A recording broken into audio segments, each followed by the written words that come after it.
नमस्कार। इस अंक में आप सभी का बहुत बहुत स्वागत है। हमारे जीवन में रोजमर्रा की घटनाओं में कुछ सवाल ऐसे होते हैं जो दिखने में बड़े सीधे और सरल मालूम पड़ते हैं और ज्यादातर लोग इस पर ध्यान भी नहीं देते हैं, परंतु उसका जवाब बड़ा ही जटिल होता है। ऐसा ही एक साधारण और सरल सवाल अपना हल ढूंढते ढूंढते सुप्रीम कोर्ट तक पहुंच गया और वो सवाल था कि शादी के बाद किसी ओबीसी महिला का क्रीमी लेयर का निर्धारण का आधार क्या होगा, मायका या ससुराल। अर्थात किसी विवाहित ओबीसी महिला के लिए क्रीमी लेयर का निर्धारण उसके पति के आय से होगा या उसके माता पिता के आय या पेंशन से। यह मामला कर्नाटक की एक महिला का है जो सिविल जज बनना चाहती थी।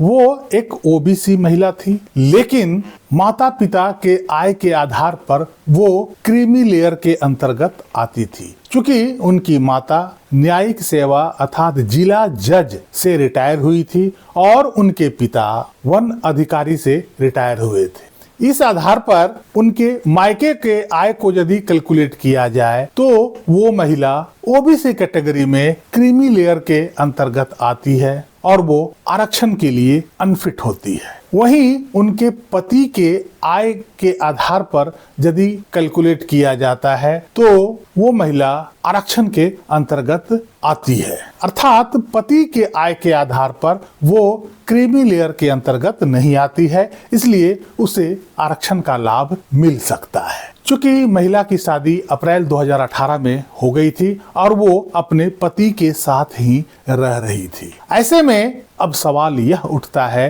कि उस महिला का क्रीमी लेयर का निर्धारण किस आधार पर किया जाएगा या उस महिला का आय का निर्धारण किस आधार पर किया जाएगा, माता पिता के पेंशन के आधार पर या पति के आय के आधार पर। उस महिला ने सिविल जज के पद के लिए आवेदन किया था, जिसमें उनका चयन ओबीसी के आधार पर इस पद के लिए हो गया था। उस महिला ने अपने पति के आय के आधार पर जाति प्रमाण पत्र बनाने के लिए आवेदन किया।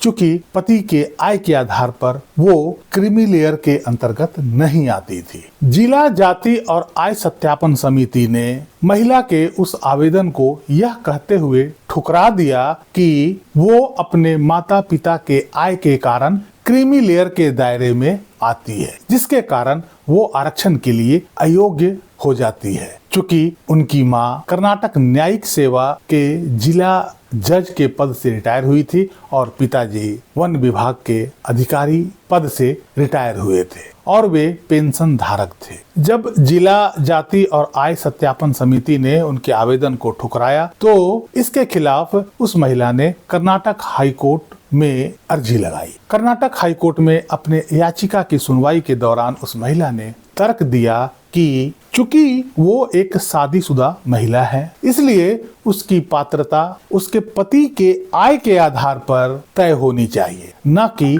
माता पिता के आय के आधार पर। उसने दलील दिया कि उसके पति की वार्षिक आय उसे क्रीमी लेयर की अयोग्यता से बाहर रखती है। अर्थात पति के आय के आधार पर वो क्रीमी लेयर के अंतर्गत नहीं आती है, इसलिए वो आरक्षण के लिए अयोग्य नहीं है बल्कि योग्य उम्मीदवार है और वो आरक्षण का हकदार है। हालांकि राज्य सरकार की ओर से कोर्ट में यह तर्क दिया गया कि इस प्रक्रिया में माता पिता के पेंशन या आय को भी ध्यान में रखना आवश्यक होता है और हाई कोर्ट ने राज्य सरकार के तर्क से सहमति जताते हुए उस महिला के दावे को खारिज कर दिया और फैसला सुनाया कि माता पिता के पेंशन को भी परिवार का आय माना जाएगा। इस फैसले के खिलाफ महिला ने सुप्रीम कोर्ट का रुख अपनाया। सुप्रीम कोर्ट में इस फैसले के खिलाफ अपील दायर करी है। सुप्रीम कोर्ट द्वारा उनके अपील को स्वीकार कर लिया गया है